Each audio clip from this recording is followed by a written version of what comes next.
Salam anak-anak Babah. Hari ini Babah nak cakap benda yang sikit deep tapi korang wajib dengar. Sekarang ni, bila korang jatuh, tak cukup duit, tersilap langkah, korang tahu Babah ada untuk backup.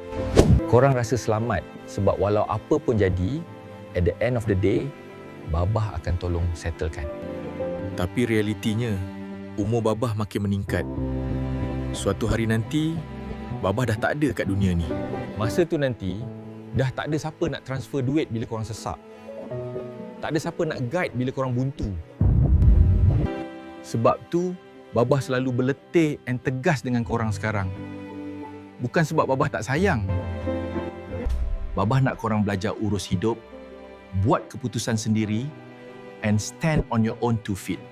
Kalau korang asyik bergantung harap je sekarang, korang akan rebah teruk bila Babah pejam mata nanti.